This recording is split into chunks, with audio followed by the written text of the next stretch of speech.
السلام علیکم ناظرین، پروگرام فیکٹ میٹرز کے ساتھ میں ہوں سزین جہان خان۔ پڑوسی ملک افغانستان کی سرزمین سے پاکستان کو مسلسل دہشت گردی کا سامنا ہے۔ خیبر پختونخوا دہشت گردوں کے نشانے پر ہے۔ اورکزئی میں انٹیلیجنس بیسڈ آپریشن کے دوران لیفٹیننٹ کرنل اور میجر سمیت 11 جوان شہید ہوئے تو بدلے میں سیکیورٹی فورسز نے آپریشن کرتے ہوئے حملے میں ملوث 30 خارجی دہشت گردوں کو واصل جہنم کر دیا۔ D G I S P R lieutenant general Ahmed Sharif Chaudhry نے آج پشاور میں پریس کانفرنس کرتے ہوئے دہشت گردوں کو سختی سے پیغام دیا کہ دہشت گردوں اور ان کے سہولت کاروں کے لیے زمین تنگ کر دی جائے گی۔ ان کا کہنا تھا کہ کسی فرد واحد کو پاکستان اور کے پی کے غیور عوام کی جان، مال اور عزت کا سودا نہیں کرنے دیں گے۔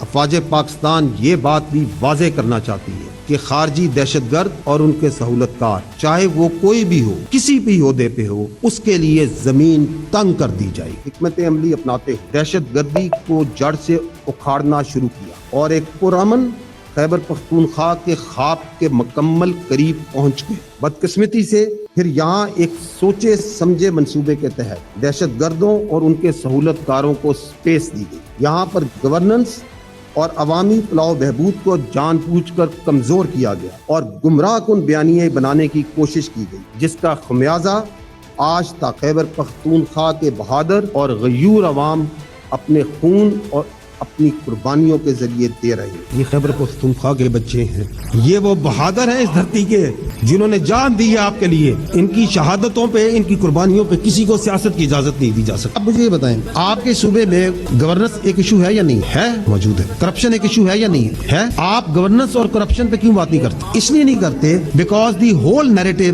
24/7 is maintained on security issues. ہمارے لیے تمام سیاسی پارٹیاں، تمام سیاسی رہنما قابل احترام ہیں، مگر اگر کوئی یہ سمجھتا ہے کہ اس کی سیاست اس ملک کی ریاست سے بڑی ہے، یہ ہمیں قبول نہیں۔ اگر ایک فرد بھائی یہ سمجھتا ہے کہ اس کی ذات اس پاکستان سے بڑی ہے، یہ ہمیں قبول نہیں۔ ایک طرف فورسز کی جانب سے ایک بار پھر دہشت گردوں کو واضح اور دو ٹوک پیغام دے دیا گیا ہے، تو دوسری جانب وزیر دفاع خواجہ آصف نے بھی اس معاملے کو فی الفور ایڈریس کرنے کی ضرورت پر زور دیا ہے۔ ان کا کہنا تھا کہ 2 دن کے اندر وقت افغانستان جائے اور بات کرے۔ پرپوزل یہ ہے کہ نیکسٹ 1-2 دن کے اندر جو ہے ایک ڈیلیگیشن جو ہے وہ کابل جائے، افغانستان جائے اور وہاں پہ جا کے ایک وہاں کے حکمرانوں سے بات کرے کہ یہ چیز جو ہے یہ اب ناقابل برداشت ہو گئی ہوئی ہے۔ خیبر پختونخوا میں وزیر اعلیٰ کی تبدیلی کا معاملہ بھی اہم ہو چکا ہے۔ پانی پی ٹی آئی کی جانب سے علی امین گنڈا پور کی جگہ سہیل آفریدی کو لانے کے فیصلے کو وفاقی حکومت کی جانب سے دہشت گردوں کی سہولت کاری کے مترادف قرار دیا جا رہا ہے۔ صوبوں میں اگر کی گورننس کو بنیاد بنا کر عمران خان صاحب اگر کوئی تبدیلی کرتے تو ہم اس کو سراہتے، لیکن علی امین کو ہٹا کر سہیل آفریدی کو لانا ایسا ہی ہے کہ علی امین بیچارہ جو ہے وہ 2 خواتین کی لڑائی میں مارا جا رہا ہے۔ سہیل آفریدی کو لایا گیا ہے، یہ اس لیے لایا گیا ہے کہ دہشت گرد اور ان کے سہولت کاروں کو مکمل طور پہ سپورٹ کیا جائے، پروموٹ کیا جائے اور مکمل سہولت کاری ان کو دی جائے۔ اور جو دہشت گردوں کی سہولت کاری ہے اس میں بھی ان کو ناکامی ہوگی، ان کو پسپائی کا سامنا کرنا پڑے گا۔ اب کس منہ سے دنیا کے مختلف کونوں میں بیٹھے انتشار پسند ریاست پاکستان کے خلاف یا فوج کے خلاف بات کریں گے؟ ان کو تو چلو بھر پانی میں ڈوب مرنا چاہیے۔ اس ورڈکٹ کے بعد یہ جو فیصلہ آیا ہے، اس کے بعد کوئی جواز نہیں بچا۔ آپ نے لنڈن کے کورٹ میں بھی مار کھائی ہے، پاکستان کے کورٹس میں مار کھائی ہے، اب کہاں کہاں آپ مار کھانا چاہتے ہیں؟ آپ کہاں کہاں اپنے بیانیے کو ہروانا چاہتے ہیں؟ بتائیں۔ ریاست تیار ہے، آئیں آ کے مقابلہ کرتے ہیں، مگر یہ جو پاکستان کی حفاظت کی جنگ، پاکستان کی ترقی کی جنگ، انشاءاللہ تعالی پاکستانی اور پاکستان جیتے گا۔ اور جو پاکستان کے خلاف جنگ لڑ رہے ہیں اور پاکستان کو نقصان پہنچانا چاہتے ہیں، ہار اور شکست ان کا مقدر ہوگی۔ اس سارے معاملے پر سیکرٹری جنرل پاکستان تحریک انصاف سلمان اکرم راجہ کا کیا موقف ہے، ملاحظہ فرمائیں۔ علی امین صاحب نے بہت سی اصلاحات کی ہیں، بہت سے ایسے معاملات ہیں جن میں ان کی کارکردگی قابل ستائش ہے۔ بیانیے کی ضرورت تھی اور وہ نیا بیانیہ انشاءاللہ سہیل آفریدی صاحب لے کر آئیں گے۔ جی کے پی کے کی کابینہ نئے وزیر اعلیٰ مقرر کریں گے۔ ہم مزمل صاحب جو ہیں بطور وزیر فائنانس جو ہیں، فائنانس منسٹر، وہ کنٹینیوٹی رکھیں گے، وہ قائم رہیں گے۔